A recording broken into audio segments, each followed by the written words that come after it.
Good morning, everyone, and good afternoon to our European counterparts. Oh. Hello. What am I hearing? Hello, echo. Is that? Oh, you have. I have it pulled up on my phone.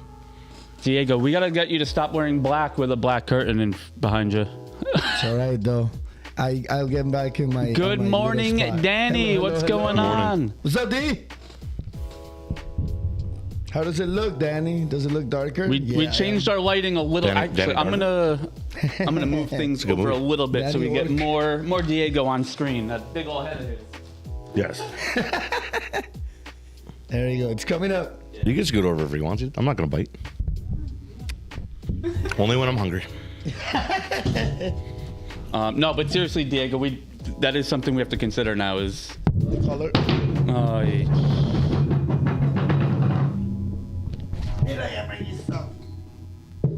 Stream broken. Yeah. Diego, as usual. Danny, we're not going to really cover it today. We'll talk much more about it on Monday. But what do you think of drawing Man City again for the 17th time in the last 2 years, apparently? No. Oh, Real Madrid He's a drawing. Madrid guy, yeah. But so again, we'll cover this real quick. We'll do it much more in depth on Monday. This is my whole complaint about the European Super League. Like, nobody cares if you're going to play the same team Over and over again. over and over and over. Yeah. Mm-hmm. Like, that's all the reaction, both with Madrid and Man City fans. It's like, oh yeah, Once we again. expected that. Well, great. Well, I mean, listen, it's the luck of the draw. But That was my the thing. point is, Yeah. when it's the luck of the draw, that's great. Yeah. When you are creating When this that's just what's artificial happening. competition to force Man City, Real Madrid twice a year, four Twice a times a year, year, whattever it is, like, that's not fun. What's the point? Yeah. the aura of that once in a rare, even when random, like I remember with Tottenham Liverpool, I distinctly remember the 2013 Champions League final, Borussia Dortmund versus Bayern Munich. Yeah. Obviously, Der Klassiker Day today, it's fitting, but like, even then, when it's so rare that a team will play each other a domestic competition in the European competition, it still has that flair. Yeah. But yeah, it's I think this is going to be the 10th and 11th time they've played each other since 2020. Yeah. Jeez. My favorite thing is the That's crazy. I don't know if you guys saw the chart, but it was like the entire left side of the bracket was all like winners, previous winners that have won multiple times, and the right side of the bracket only had like one winner. Oh my god. Yeah. So the luck of the draw just got it to the point where there's a possibility that a person who has a team that hasn't won it yet. I saw that with the meme of like the first part is Gladiator. My name is Maximus Desmeridius, whatever, and then they go to the right side. My name is Jeff. From was that 21 Jump Street? Yeah, I saw the one where it was the right side all had bows on their logos, and then the left side was all like the skulls. No skulls. Oh, skulls. Yeah. But hey, I mean, again, it's the luck of the draw. Of course. Oh yeah, yeah. So Again, what is going through? I'm fine with when it's luck of the draw, and or you have the conspiracy theorists out there with the frozen ball, and the I love the idea of an Arsenal Bodo Glimt semifinal. That would be pretty I cool. love the idea of obviously Bodo Glimt is going to be everyone's new favorite team. Yeah. But like I grew up in the era of like Red Star Belgrade making a run. Stoa Bucharest making a final. Like those clubs, obviously the money in the major leagues have totally made it this men amongst boys. But you figure it out on the field, and here you go. Like you said, having a dark horse makes People love a so dark much horse. exciting. Even in like March Madness, when you get that one dark horse that makes the Elite Eight, and you're like, oh no way. Everybody, Cinderella. Cinderella. Not dark horse. Yeah. Cinderella story. But like even I think you saw it. Red Black in the Discord was like, oh well, at least I can root for another black and yellow Black team, and yellow team. whose name also starts with B. AEK still needs a. So No, but that's an incredible story. I hope they go far, and I hope they take all those. Listen, balls. with seeing how confidently they play, knowing they are a counter-attacking team, and knowing that one of those two matches is going to be in the Arctic Circle. That's it. That's all they need. Who are we to say that they couldn't win the whole damn thing, or at least make it to a final? So this is Bolivia and South America all over. Yeah. You don't go to their home and expect to get You don't go to La shit Paz from it. and come out. You don't get shit from La Paz. You don't get shit from the Arctic Circle. So it's all coming down to what do they do at home? The bigger teams. What can they do? And I don't know if you saw the rumors, but Jens Petter Hauge is rumored to be coming to the MLS now. I don't remember which LA team, but LA and New York City are rumored to be putting in an offer. In the Greek league, Thessaloniki is like an iron. Yeah. My dad has told me every year, like even we went into PAOK 2 weeks ago. It was a 0-0 draw. Yeah. But that was the thing. He goes, draws or wins in this league. You can't win. Sometimes. Yeah, I mean that's the whole CONMEBOL qualifying is. It is a fortress. If you can get a point on the road, you take it. I don't care if it's Argentina or Brazil going to Bolivia or going to Ecuador. Well, they're quite good now, but like old school Ecuador, Venezuela, like you don't get points. No, exactly. You can't do these things. Everybody's home is a fortress, basically. Yes. That's what you need, and that's what Bodo Glimt has. Well, that's what I told him, because like thanks to that PAOK draw, PAOK just lost, and they have a game in hand. If they had won that game in hand, they would have, and they won their. If they had won that game, and then won their game in hand, they would have been tied with Arsenal instead now, or with AK. Now instead, even if they win their game in hand, they're tied with Olympiacos. Okay, there you go. So thanks to that draw. Hey, man. There we go. That'll be perfect for one for the road on Monday. Yes. All right. I missed my Monday one, man. I did it. I did it for you. He said it for you. Yes. And Nas was pissed. What was it? It was James Milner. He was like, no. If he doesn't play 90 minutes, it doesn't count. I wasn't pissed. I have strong opinions on when a player comes in the 90th minute to get an appearance. Like at the end, you could tell he was just doing it for the appearance. Just to get. I mean, he played 90 minutes last week. Did he? Yeah. All right.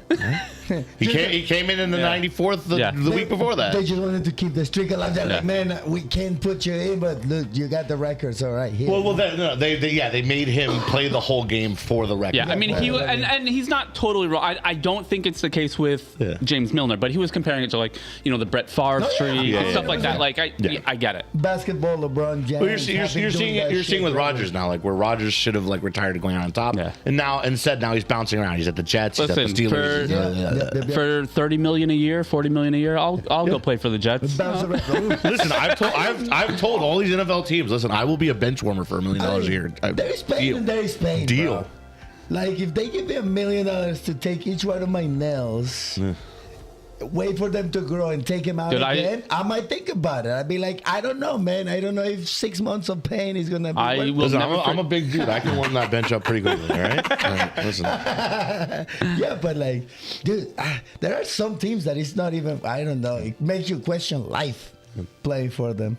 And in all sports, not just. You don't question it when that paycheck comes in. Well, no. You do because you see it a lot in the NFL. There's several teams that like when players go to, they're just like, I don't want to be here.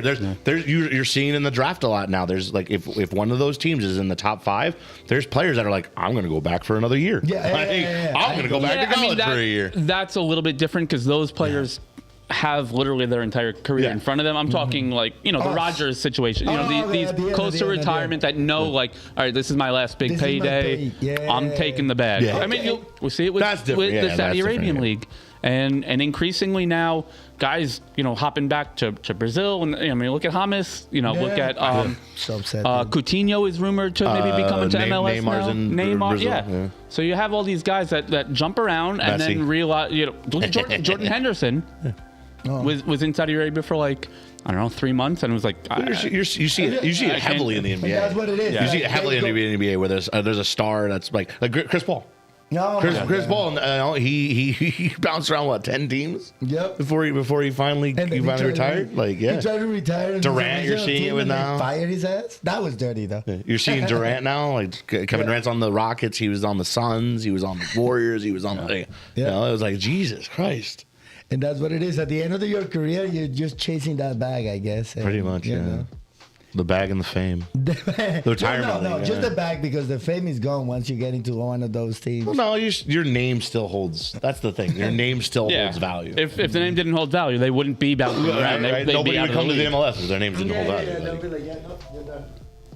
All right. Well, I'm sorry, guys. All right, back to this. I distracted us with one again. We've finished our coverage of the NFL and the NBA.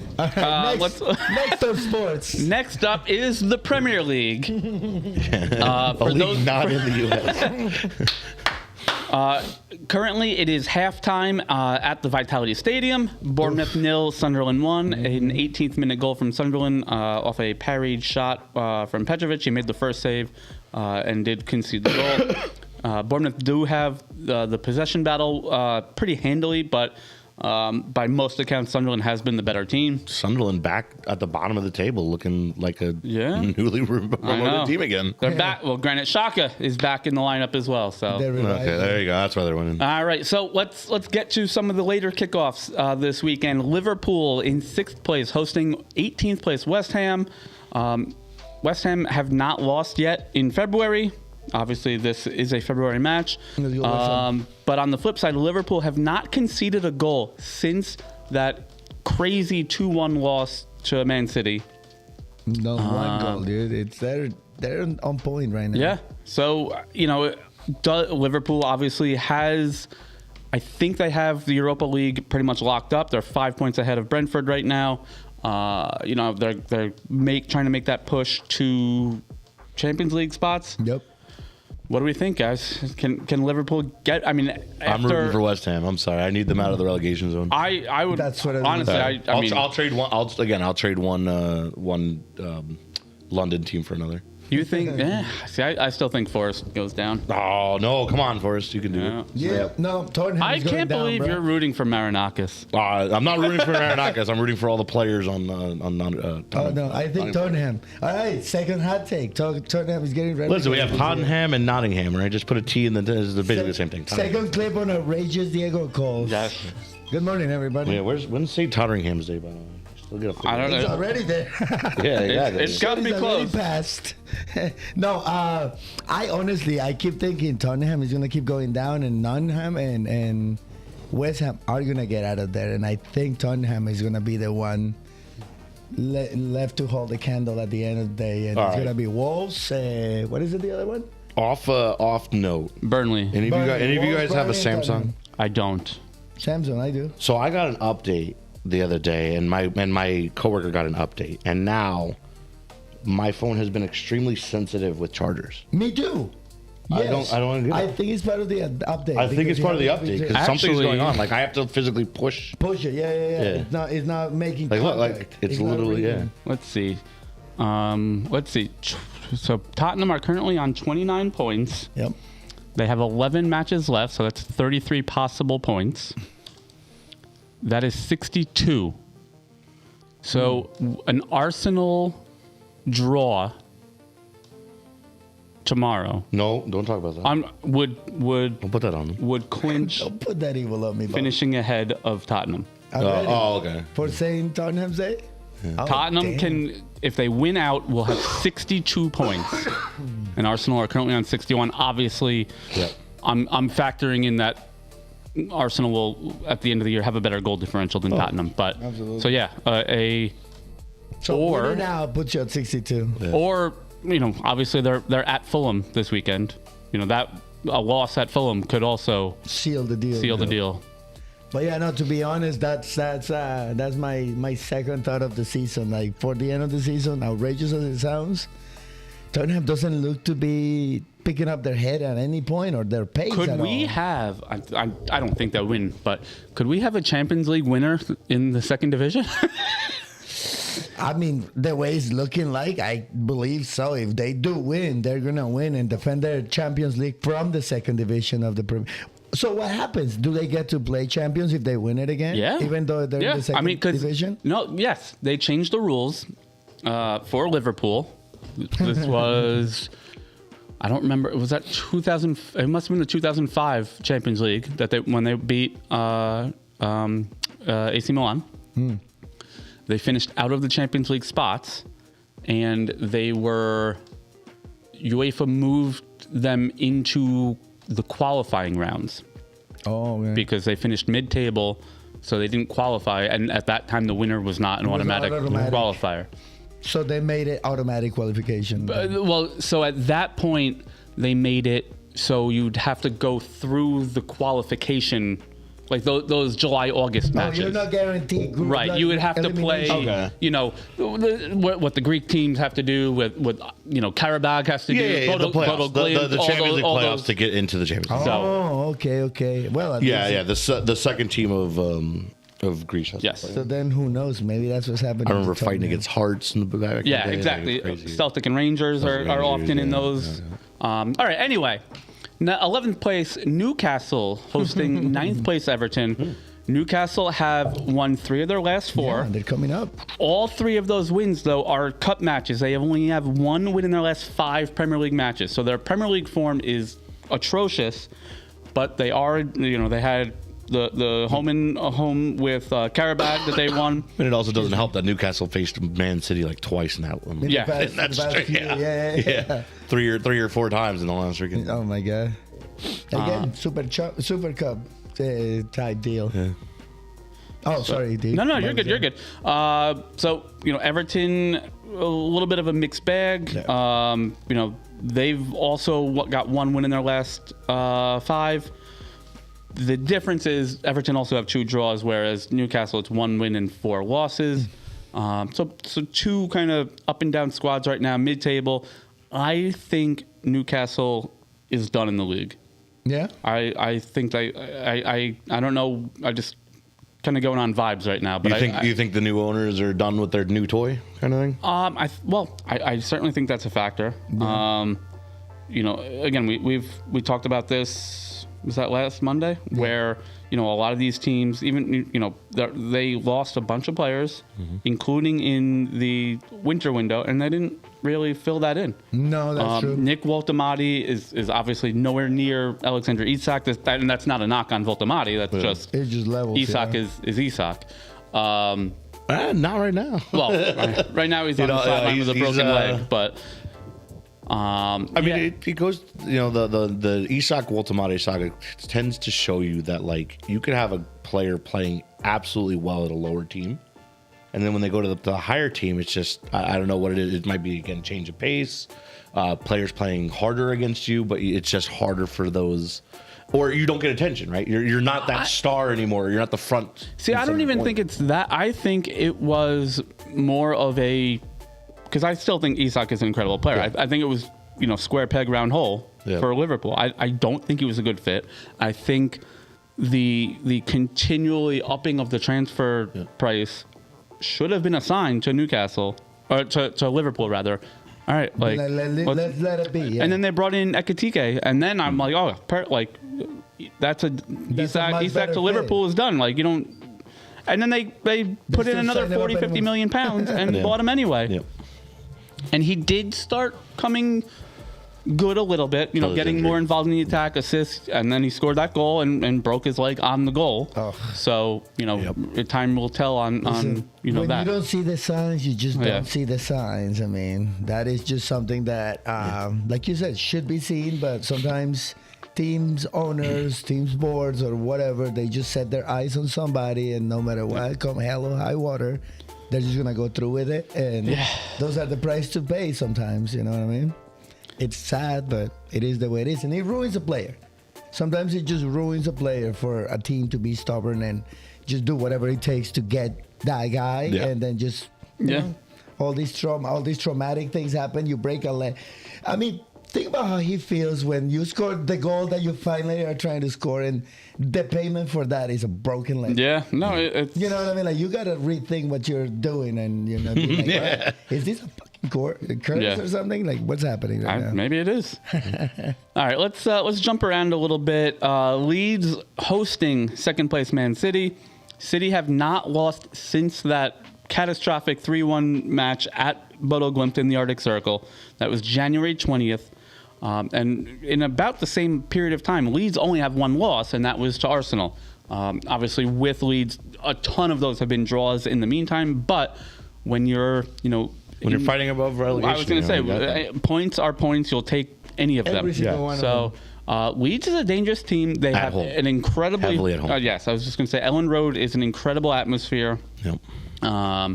Erling Haaland, oddly enough, born in Leeds. His father played for Leeds when he was born, so he is a Leeds-born player. There were, I don't know if any of you guys remember this, but there were rumors of Erling Haaland maybe playing for England because he's English. Yeah, he's English.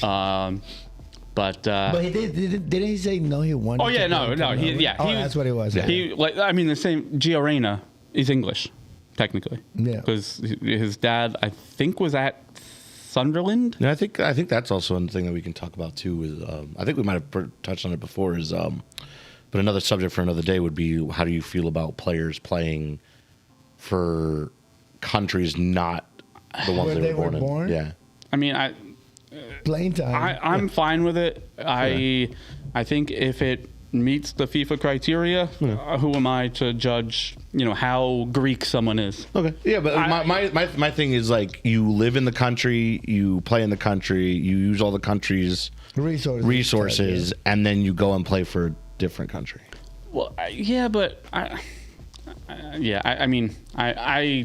but don't get me wrong. Like you said, there are times too where, if you think about it, does that player have a chance of getting into that squad? No, that I understand. But if you're one of the top players in the sport, and you probably have a good chance of getting into that squad, why go elsewhere? Depending if it's a better team or worse team, I think it is. You saw it in the Olympics this year too. With the what was it, the skier, the Chinese skier. Yeah. You and I were talking about that. The Chinese skier that lives in LA, born in LA, I don't know. But skis for China for the bag. Yeah. That one's a little bit different, but being born in a certain state or country, to me, is not indicative of what your nationality is. I guess. I mean, but the thing is, you're also born and raised in that country, right? I mean, you could also define raised. You know what I mean? Like, what's is it 1 year? I don't know. Is it 10 you years? literally live in the United States up. for 20 years. You turn 20 and. Oh, you're talking about the Olympics. That's what I'm saying. No. I'm talking about anything. You can think about it as like American players born on foreign soil, right? Think about how many people were born to military country, like military people that are in a foreign country, right? Technically, you're born in Germany, right? But you're American, right? I can understand something like that, but it's just one of those that, like, if you're born in a country. You lived in that country. You lived in that country, right? Because you said he was born in Leeds, right? Yep. Was he raised in Leeds? That I don't know. I don't know how long he spent in England. Yeah. But again, like I say, I think it's more of a question for like another time. We can have a whole segment on it. And even that is a. Yeah. Again, neither of us know the situation, but he was. Like raised there because of his dad's job. Like, that doesn't make him an ethnic English person. Antetokounmpo was a big one where, like, again, he wasn't born in Greece. Yeah. But he was raised in Greece. Yes. And that was the thing, is that and that's where he got the citizenship there, and he plays for there. So, like, Alphonso Davies. Yeah. Oh yeah, Alphonso Davies. Well, the thing is, and like Aaron says, we can get in depth a little bit further down, because in my countries there is tons and tons of that. Like, there is Colombian players that end up playing in Central American teams for A, B, or C reasons. And in our cases, it's not country or flag. 90% of the time, it's money. Yeah. So in our cases, it's very clear. I'm not gonna make money in my country, but El Salvador is offering me $20 million to play for them. Now that is even less meaningful, but in our cases, it's just a reality. Like, in our cases, they are chasing that money. And for what it's worth, I don't know how it works with the Olympics, but FIFA do have regulations, set requirements, regulations, criteria, however you want to phrase it. To do that, you can. There's also those like one-time switches. Correct. Yeah. Well, like you saw with Flo Balogun, right? He was English, switched to the U.S. Yep. Yunus Musa could have played for like 4 different countries. Exactly. That is the thing. And it's valid, I mean, upbringing versus background of your family, but like, where is the line? It's on the player himself. What do you identify with? That's kind of like what it is. Because in America, you can see that a lot. Yes, you are born in the country, but your family raised you with certain type of values, or certain type of beliefs. And then once you grow up, which one pulls more? Right. Yeah, I think you asked me the question. I think last time we talked about this, probably about 6 months ago. You said you were like, if you were not guaranteed a spot on the U.S., but Greece comes calling, and they offered you a guaranteed spot, would you take it? I think that's the big question that you have to ask some of these players, is like, is the guaranteed national spot more tempting than a possibility of not getting a spot and having in a better team? Correct. I personally said no, because again, I'm not going to take a spot from a traditional Greek who deserves that spot, but that's also me. I'm also not making millions of dollars, No offense. I probably wouldn't be sitting here if I was out there playing soccer for a living. That's the thing. How dare you? You love us. Yes, I would. Exactly. I'll be here anyways. On this day of days, how dare you? Yeah. No, you're 100% right. You know what I mean? And what would you do? Yeah. Those are the levels of questions. I mean, and we see it time and time again with, that San Diego, Tijuana area. There's a lot of Mexican Americans that, and you get to choose. No, for them it's not a choice. It's, I'm playing for Mexico. Oh yeah. You know, like, and there's not like Giuseppe Rossi, Jersey born, playing for the U.S. national team, was never in his cards. Yeah. He was born here. He was raised here. In his mind, he's 100% Italian, and he played for Italy. Yeah, and he was absolutely vilified by U.S. Soccer fans for it. Well, again, I mean, you got to understand coming from it. Again, same thing with the Chinese skier. Like, you're looking at it as an American, right? You have someone again who was born here, raised here, utilized the system here to get where they're at, and then goes to another country to play for them. It's like if that's the case, why didn't you just go live in Italy? Why didn't you just go use Italy's resources? Why didn't you just go through that program? Because you're a Yeah, kid. but you're implying that these soccer federations are a government entity at that point. They're not. Like he did. First of all, he to my knowledge never made any inroads or appearances with the youth national teams here in the U.S. So you just it was never a using U.S. soccer resources. Obviously, he played club ball. I think he played for PDA in Jersey. I don't necessarily mean racist. I mean you grew up here, right? You went to school. You had friends. You had family. You had memories in this country. You want to represent this country. No, I want to represent that country. Why don't you represent the country that you were raised in, you lived in, you were born here, you grew up probably watching? No, I want to go pay for Italy because I'm part Italian. Yeah, I mean, again, that question is answered differently by every individual. Yeah. That's what it is. And that's but why this is a long subject. I don't have any problem with that happening. Okay. There are different levels of things. Then again, you got to do it above board because again, in my side of the world, this is a daily. They're mercenaries. It's just, they're mercenaries. And know. that is when I agree with you personally. Yeah. When I agree with Dave is depending on the level of player, that decision becomes less about what you need and more about what you want. Yeah. The higher the player are. Holland would have started in any team that he could have ever say I want to play for. Well, think about Anyone. that. Well, think about that. His Why go to decision- Norway when you can play for England? Exactly. England, technically, England in the power rankings is higher, right? Why would you go? But at that point, his decision was totally spiritual per se. Like he fell, because he has the privilege of doing that. Correct. You know what I mean? In the skater's place or the skier place, that was a money move. No, of course. Oh yeah. That was a money move. So there are levels. So we can blanket statement the whole thing. No, exactly. There is half of the side that you're like, I'm gonna criticize you, crucify you for what you did because I don't believe that's fair. But there are some other guys that you gotta see their side on that end. Be like, yeah, man, you have the team of your choice, and you did it early enough to be like, hey, I am gonna go with them. Or Holland, yeah, he was born in Leeds, but I bet you he left at let's say 9-10 years old. Yeah, maybe. Yeah, I honestly I don't know how long he. I know is he was born in Leeds. I'm playing advocate, right? Yeah. Playing the middle and saying. He stayed there until 10 years old, 11 years old, but then his dad, like the job or whatever, moved to Norway and he finished his upbringing in Norway. Because that's my life. Correct. I know how to be a child in my country, but once I moved, I became here. Correct. So let's say I'm 28, 29 years old. I've been here for 10 years. And all of a sudden, somebody finds out that I was a really good sports practitioner or some sport. And they tell me, hey, dude, you want to play for the United States? You want to participate in our country's sports?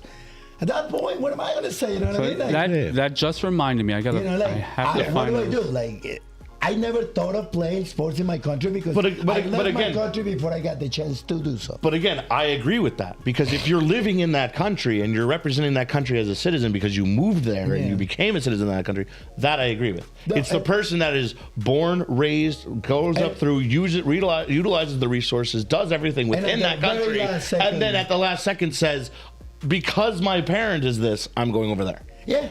Those are money moves, and those I don't really So you guys talking about this just reminded me of a player by the name of Ben Brereton Diaz. Oh my God, yeah. So he was born and raised in Stoke, England. Yeah. Was in the United Youth Academy, then Stokes Academy, played for Forest, he played with the English youth national teams. Yeah. And went to Chile. So someone was playing as I think it was Blackburn in Football Manager. Yeah. And they noticed in Football Manager his flags were England and Chile. And they started a like group of people campaigning to Diaz to come play for Chile. My God. That's funny. And that is so weird. Yeah, where is it? Here. After noticing he was half Chilean whilst playing Football Manager, a group of fans began a social media campaign to get Brereton Diaz picked for Chile. This was subsequently picked up by the national media, and on May 24th, 2021, Brereton Diaz was called up to the Chile squad for the first time by manager Martin Lasarte for the 2022 World Cup qualifiers. Yep. So. Oh, okay. Wow. Yeah. That is crazy. But, and again, that's what I was saying. In our countries, that happens all the time. Like, that's a current... He scored a hat trick. In March of 2024, he was dropped by Chilean coach Ricardo Gareca due to his lack of Spanish language skills. Sounds a bit racist. Yeah. You can, You can. We can communicate with you, buddy. I'm sorry, but you can't. So be here. I remember again. For Italy, Mauro Camoranesi, who is Argentine. Yeah, he was an outside back for the Italian national team, and he was hated in England. He was hated. He was hated by both countries, oddly, because he left, Argentina to play for Italy. Yeah. But the Italian fans hated him. Didn't accept him. He didn't know or sing the national anthem before games and stuff like that. So it was like, again, Italy is notoriously, xenophobic when it comes to that kind of stuff. So absolutely, you're Italian or you're Italian. Yeah. That's not other options. But no, you are absolutely right on those. When your decisions are not motivated by your personal beliefs or whatever you think, or your family or whatever, those are totally unacceptable because you're just a merchant. And a lot of the times, those things don't work out. For personal experience from me seeing the sport, like I said, in my lens, you know what I mean, in Colombia, in Venezuela, like, we trade players like it's candy, man. Yeah. Like, there's a lot of Venezuelans that end up in Colombia, vice versa. There is so many Colombians in Ecuador. There is so many Colombians in Central America. Right now, there is like 7 or 8 players that are being requested to play in Central American national teams that are Colombian. So, like, we see that a lot, you know what I mean? Because other than Brazil and Argentina, we're kind of like the third. Right now, at this point, we're the third. So, Brazilians and Argentinians, like, they just say they are totally nationalists. Nobody's leaving their country. Mm-hmm. If you get the play for your country, that's what you're going to do. That's your life goal. Now it doesn't work out. You become 2021, some lesser selection, national team. You have a lot of Brazilians that are playing in and for, well, obviously they're not playing competitively right now, but in and for Russia. Yeah. But they waited their time. I remember those names, and they waited their time. And now I'm too old. I'm never gonna make the Brazilian team. I mean, I think there was. Then you settle. Yeah, I think there was like a meme about like the France team being like. No, not even though. Yeah. You know what? The one team is Haiti. Yeah. Haiti basically is a Dutch. Netherlands have 2 teams right now in the World Cup. Haiti? I don't think it's Haiti. No, it's Haiti's mostly French. Oh no, yes, okay. French. I'm sorry, not Netherlands. So France has 2. Well, there is another one. No, there is a Netherlands. Yeah. What is it? Curacao. Whoever made it, there is an island. I think Curacao made the. And they are basically a second Netherlands team. So now we got France 1 and France 2. Netherlands 1 and Netherlands 2. It's Curacao. It's Curacao. Okay, so yeah, we got those 2 teams. That basically, which I believe. I mean, there's a lot of famous Netherlands Dutch players that are from. I believe. I believe Patrick Kluivert. Yeah.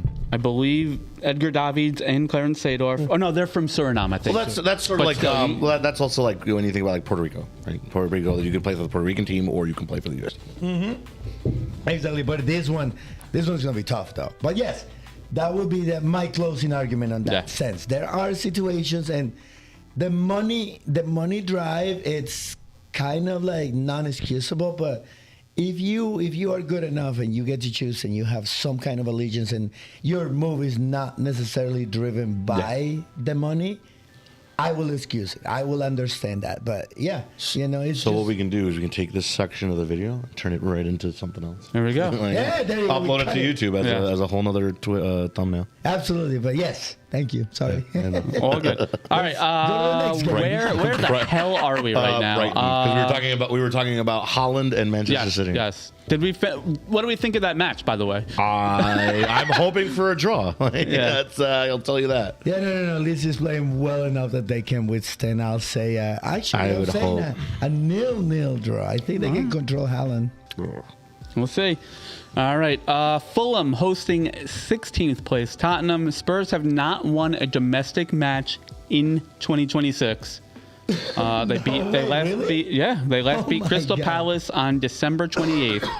Excuse me. Do they have time left to right the ship? Do they keep dropping points? So here's the no, go ahead. No. Go ahead. I was gonna say, as an Arsenal fan, I did see a video the other day that kind of put it more into perspective. That I probably wouldn't want to see Tottenham take the loss and drop down into like relegation and all that kind of stuff, because to Arsenal, Tottenham are just a free 6 points. Why would we do that? Why would we wish that upon something that guarantees a good rivalry and 6 free points at the end of the year? You know? And no, this is what keeps the game honest. Right. We're angry about Man City not getting penalized. We're angry about these unfairness and disparities of the league. This is the ultimate equalizer. One of the big teams is going down. This is what happens. That is what happens, all right? So I personally believe that Tottenham you think Tottenham's dying for the sins of Man City right now? That is what's happening, bro. Oh, boy. Dying for the sins of somebody. He's got his tinfoil hat on right now. But no, I honestly, like I said it before, and I don't think Tottenham is. Well, listen. If Tottenham drops into relegation, all Pigmont has to do is hit him with the 60-point, the 60 points, and that's it. There you go. We'll be all right. Tottenham will go boop. No. But yeah, I don't think they're winning. I honestly, they don't have anything going on. Listen, I agree. It's nothing is looking. Fulham's got some old Arsenal boys on that team. All right, they were watching. I don't know if you guys saw the highlight thing. The Fulham, Emile Smith Rowe and I can't remember the other guy. Was this the thing with Ryan Sessegnon? No. They were watching on the bus. Yeah. And like Joker scores and Smith Rowe turns around and like does this. I know shit. Yeah. So they have an ex-Tottenham guy and 2 ex-Arsenal players. Alex Iwobi that play for Fulham, and Alex Iwobi and Emile Smith Rowe were watching the Arsenal game on the Fulham bus, and they were cheering for Arsenal when they scored, and they were making fun of the ex-Tottenham player who was sitting behind them. I mean, that's fun. Those little inner rivalries. Yeah. You know what? That brings up a good point too. Like, I mean, these guys are human. They grew up as fans. Like, I would be very curious to see how often that happened. Obviously, well, think about what it's not out there in because it makes you look like a bad Fulham player, that kind of stuff. But like, yeah, I mean, you see it a lot where like they're kids and they're wearing the jersey of their fan club. Like Harry Kane was an Arsenal fan. Harry Kane came up through Arsenal, or I spent a year or two, I think, in the Arsenal academy. Yeah, your heart is where your heart is, man, and exactly, football. It's such a passionate game to be a fan of that you can't change that. Jamie Carragher grew up an Everton fan. Yeah. And then he spent 20 years playing for Liverpool. Yeah. So, But deep down, he was like, he's got his blue colors. Not anymore. I mean, again, that is a systemic change, but... And again, you're seeing it with players that leave the clubs too. Like, right, you see it where, example, Van Persie, right? Yeah. The player leaves the club, the player does better at the next club, and then that player tends to stick more around that club than the one where they establish themselves at. So it happens there too, like where, the team, as much as they were loved at their original club, they did more at the next club, and they spend more time there now. We do have a goal at the Vitality. Let's go! Let's go, more, Evan Nielsen has scored to make it 1-1. Finally, that's what it makes me feel better that Evan Nielsen scored the goal. That is the real news right now. Yes. I love it. He's back. He's back, baby. And puts him back in 8th behind Brentford. All right. So, where are we now? Let's go over to Brighton. We went on Fulham Tottenham. Yeah, I was skipping the Brighton match. 14th against 17th doesn't really. That doesn't matter. Doesn't do it for me. Manchester United hosting the aforementioned Crystal Palace. Speaking of wheels falling off, but Manchester United have the most points in the league since Michael Carrick was hired. Well, good thing the league doesn't just happen within the year. Exactly. A win here would put Manchester United to 3rd place. Yes. 40 points. Thanks to Villa's draw. Yes, thanks to Villa's draw. Manchester United do have the superior goal differential, so they would move beyond Villa. Palace, again, very, I shouldn't say unpredictable. They're very predictable. They are absolute dog shit right now. Yep. Didn't they just win their place into Europe? Yeah, but again, listen, it could be the turnaround. You could say the same thing about Tottenham. We could imagine. Imagine this. We have, I mean, not dissimilar to last year with the Europa League final, but we have Tottenham in the round of 16 as our Crystal Palace in Conference League. And both Forest. of them, and Forest. And all of them are relegation-threatened teams. Speaking of which, did you see what happened to Forest away? Yeah. Oh, my God. Yeah. What happened? Fenerbahce fans. The away fans threw fireworks in like the opening minutes of the match, and then literally ripped seats out of the cement. Full ballistic. Yeah. Oh my God, Yeah. that's crazy though. Now fans, let's talk about that at another time. So let's Yes. go back. All right. So we think this should be a pretty comfortable United win at home. Do we agree? Yep. You know my tell, man. You know my prediction. They're gonna keep going up until the curse of the Speaking of predictions, so I'm gonna throw you to a curveball. We are not gonna talk about this last match here. Let's take our break, and then when we get to the predictions, we'll go at length with Arsenal Chelsea among our other two matches for predictions. Yeah, so sounds good. Stick around, guys. We'll be back in a minute. All right, shit.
All right, we are back, and apologies to Danny for missing your last comment. It didn't show up on our OBS. With the watch streak. So thank you for watching 5 consecutive streams. Yes, thank you. And Danny says, much. here, let me just do this so I can read it. Danny says, the right side, they are all the champions in the last 10 years. And on the right-hand side, at least one in the last 10 years, they played Europa League. So that's talking about the bracket setup. Yep. Yeah. So, all right. Well, thank you, Danny, again, for the watch streak. Let's hit predictions. Diego, in typical Diego fashion, is scrambling right now. I'm doing it live. Let's do this live. So let's go. Naz and I will take some time. You have another couple of minutes. Naz and I will take some time to go over last week's predictions. All right, yes. The first of 3 matches we chose to predict was Manchester City hosting Newcastle United. That result was Man City 2, Newcastle 1, a brace from Nico O'Reilly, and a Lewis Hall goal for Newcastle. I had a 2-1 Man City win, but with Erling Haaland to score, so I got 3 points. Diego had Newcastle winning 3-2 with Harvey Barnes, a big old goose egg there. And Naz had City 3-1 with Erling Haaland to score, netting him 1 point. Yep. LAFC hosting Inter Miami in the MLS kickoff weekend. The result was a resounding 3-0 victory for LAFC. Goals from David Martinez, Denny Bouanga, and Nathan Ordaz. Also, by the way, we talked about it a little bit on Monday in One for the Road. This was played in front of 75,000 fans. The second highest MLS attendance ever. Yes. I had a 2-1 victory for LAFC with Denny Bouanga to score, so another 3 points for me. Diego had a 3-3 draw with Leo Messi to score. A big goose egg again. Another goose egg. Another goose egg. There you go. And Nas had LAFC winning 2-1 with Son Heung-min to score, netting him 1 point. The final one was our North London Derby. This was a 4-1 Arsenal win away from home. Pair of goals from Eze and Victor Gyökeres, as well as Tottenham's goal by Randall Kolo Muani. Side note, obviously Arsenal were definitely the better team. I think the match was a little bit closer than the 4-1 scoreline, but here we are. I had a 3-1 victory with Declan Rice to score. Victor Gyökeres' second goal very late in the match ruined my 3-point streak there. I only got one. Diego had a 1-0 Arsenal victory with Leandro Trossard to score, getting him one. And Nas, I'm trying to think of how to phrase this. Not wanting to put the jinx on his own squad, picked a 2-2 draw with Mickey Van de Ven to score. And I think he is extremely happy to have gotten 0 points from that match. I will gladly take 0 points. I will gladly not score any points on that. You did say last week, I'm going to make this pick. And if Arsenal win the game, you'll be on the I cannot bet against them. Bet against them. You're on the wagon, baby. You're on the wagon with me. Thank you, sir, for jumping in. I don't. Well, no. Here's the thing. I don't think they're gonna go and win every single match from now on. Right. But I'm not gonna bet against them when their name comes on the predictions. We're not gonna pick an Arsenal match every single week. Yeah, exactly. Like I said, cautiously on the wagon. You're gonna be right in there. I mean, it happens anytime we have NYCFC or Bournemouth or AC Milan. Like I'm picking with my head, but I'm thrilled to be wrong. If I exactly. You're absolutely right. The points on our championship belt are second to my team being successful. Amen to that. All right. With the standings, that puts Nas at 117. Mm-hmm. I am catching up quite well at 105. 12 points away. So that could be 1 week. It won't be because we're all pretty shitty at this. And Diego within 40 points. Diego exactly 40 points back of the lead with 77. Yes, listen, and again, if United wins, they go into third, catching up behind City. And the reason, if you're not a week in, week out watcher of this, the reason Diego's so excited about that is he predicted that Man United would finish second in the league. And I told Diego, if United finish second, I will give you 40 points. So I'm making myself 39 points behind the tie in the league. That's all he had to do. Yeah. And you had 2 weeks where you outbeat us. Could you imagine trailing by 41 into the final weekend and United finish second? Takes second. He's down. I mean, listen, that means he would jump in the second. That would be he'd jump in the second. Jump to not win ever. I feel bad for the third place person. Like, I lost to a great jump. This weekend, we actually have, some of the weekends we're like scrambling for matches. This weekend, we have plenty of matches that are top of the table clashes. In fact, we skipped out on Roma Juventus, which is 4th against 5th in Serie A. But our first match, which kicks off in about an hour, actually, is first place Barcelona hosting third place Villarreal. Wow, finally a Saturday game. I know. I'm not waiting till Sunday to see if we get points or not. Exactly. I have gone with lots of goals in this one. Barcelona 4, Villarreal 2, with Robert Lewandowski to score. Okay. Nas, what about you? I've got a Barcelona 3, Villarreal 1 with Rafinha to score. Okay, and Diego? Too much faith in Barcelona, I guess, on my end. I got a 3-0 with a Lamine Yamal score. See, I told you he was going to be. Gotta be the weirdo one. All right. Our second game, which is in about 3.5 hours, including our big watch party here, is Der Klassiker. As you can see, I'm in my Dortmund kit. Yeah. In fact, where is it? You should grab that jersey, too. I will. That's what we did. We did the transition. I told him that I had to throw it at you a couple times. Yes. I was like, I don't want him in the face. Like, honestly, the only thing that worried with that was the actual tag hitting me in the face. Yes. The jersey itself is fine, but the tag catching my eyeball or something.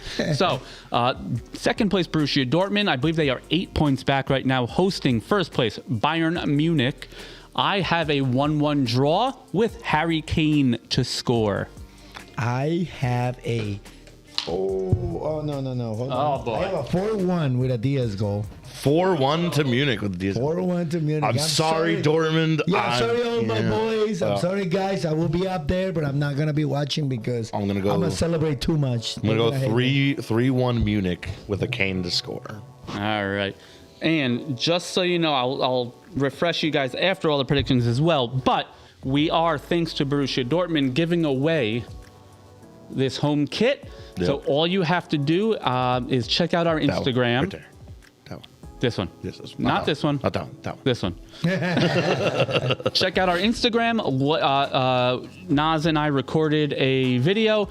You like the video. You follow our account as well as our local Dortmund supporters group, which is HV Borussian. And tag 3 soccer-loving friends, or I guess any friends. They don't have to love soccer. Tag 3 friends in a comment. And you are entered into the running. We will be doing the drawing at halftime of that match today. So you must be in the continental U.S., and we will ship out the jersey for you. So that does it for that one. Now, back to the Premier League. Unless you're red-black. We'll make it get to you if you win somehow. I want red-black to win a jersey. All right, well, you can pay the shipping. I'll pay the shipping. I got you, Red. Don't worry about it. David's a hater. Dude, I shipped something to Germany once. It cost me more than the stuff I was shipping. That's what I mean. So, to send to Colombia, Colombia's like right down the road, basically. In the world right down the ocean. That's fine. That short little Pan-Pacific Highway that takes you like 4 days to travel. You just got to go over Cuba. It's fine. We're talking planes here, baby. Don't worry about it. Planes, trains, and automobiles? It costs about 5 times more than just the product that you buy. No matter what it is, it's just ridiculous. I know. But for you, I'll do it. The amount of Colombians that I've spoken to that I'm trying to get jerseys for, and ship them up. I'm like, they're like, no, I'm not. I can't. It's not viable. Yeah. Or hey, if you want to pay, another $100, then you pay for shipping. We'll send it for free. Anyway, back in the Premier League, first place Arsenal hosting 5th place Chelsea. I am on record as being a big fan of Liam Rossignol, but I do think his Premier League luck runs out a little bit here. Arsenal 3, Chelsea 1 with Jokeris goal. Victor, can you hear me? Victor Jokeris to score. Diego, what do you got? I am about to tell you something. Oh, boy. Diego has a Arsenal 2, Chelsea 1 with a Martinelli goal. With the Caicedo red card. There you go. Yeah. There you go. Do I get extra points for red card goals? That was Martinelli to score. For you? No. Yeah. Oh, no, I already got my 40 points. And Naz, our resident gooner here. This is another trap game. The issue is that, yes, Arsenal have been very successful against Chelsea as of late. I think the last 10 games they've been really well. It is tough to beat it because they played home and home in the EFL Cup. Yep. My head is saying more of a draw, but I have to go with my heart and the agreement that I have in the last game. So I'm going to go Arsenal 2, Chelsea 1 with the Jokeris to score. All right. So you heard it there. Those are the predictions. You can catch up with us next Saturday, obviously, to see how we did. Yep. That being said, we will be upstairs in a few hours for Der Klassiker. Come visit. If you are not local, we will see you on Monday for a soccer fan walking to a bar. Absolutely. Follow us on Twitch, on YouTube, on Instagram. Like, subscribe, and maybe most importantly, share. Yes. Share. Get the love going. Yes. And I'm going to post a video as well, but for everyone and anyone that ordered anything from our little pop-up shop, thank you so much.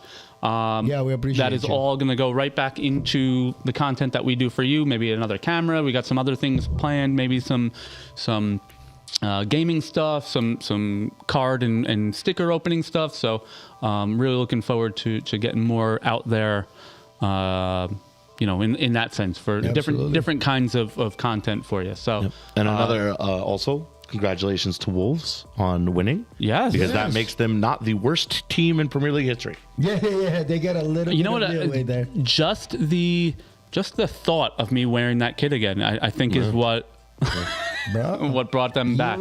He's in yellow and black stuff. You are single-handedly bringing the Wolves down, bro. Speaking of yellow and black, I think I want to get a Bodo Glimt jersey. I got a Bodo Glimt jersey. Oh, yeah. Dude, he'll show you his glimt. It's a little flash in the pan, but this is like one of the coolest stories. They were in Champions League a couple of years ago too. First I think. Time, from what I understand. Yeah. I thought they. Or maybe they've been around. They've been around a few times. No, they maybe they were in Europa League. No, never. Maybe they were in Europa League. This is the first time ever. Yeah, I think so. I was reading. I'm one of those, short span wagon fans. You know what I mean? Is Europa? 2019, they were in. Yeah, I thought so. They played. Well, no, it says right there. Barcelona in the 2015-2016 Champions League group stage. Oh, group stage. Okay, yes. okay. So they've been in it. Yeah. Okay. Because in 2026, Glimt achieved their first ever victory in the Champions League. Yes. Oh, the first time they've won a game. Champions League proper. Yeah. Correct. So not the qualification rounds. Nice. Okay. All right. Well, yeah. And again. We're on that wagon though. Yeah. That artist circle is gonna be impenetrable for the next few freaking matches. I know it'll never happen. 1, because it's a tiny stadium. 2, because it's turf. 3, because it's cold. But I want to see a Champions League final in Glimt. In Glimt. Well, that's the thing is you never know. Considering the Champions League final is in the spring, it could be warmer than. Yeah, they don't have a stadium that can. No, it won't be able to. So wait. The finals is in a neutral stadium, no? Yeah, it's always in a neutral stadium. Or is it in Budapest? Oh, what's the weather for tomorrow's Arsenal-Chelsea game? I just want to know. Oh. Considering the last 6 games they've played has been fucking rain. Rain every day. So I had is the English rain? It's gonna rain. I had a Zoom call with or Microsoft Teams, I guess, with AFC Bournemouth. I think it was last week, and they were telling me that. Obviously, this is not just the city of Bournemouth, but England is not a huge place. No. At that point, it takes 8 hours to go from the northern point of Scotland to the southern point. Yes. At that point in the calendar, it had rained in the UK every single day of 2026. That exactly. Why do you think every time we watched a game, it was raining?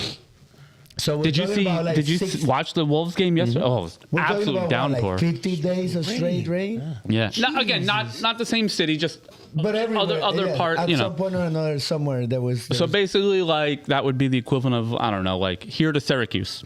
It's got to start getting domes. And it rains everywhere. It rains. They got to start getting domes. Retractable domes. That wouldn't be that bad. They got the money. They got it in the NFL. They got the money, yeah. All right. So at any rate, that is going to do it for us. We got to go set up some of our decorations for Die Klassiker.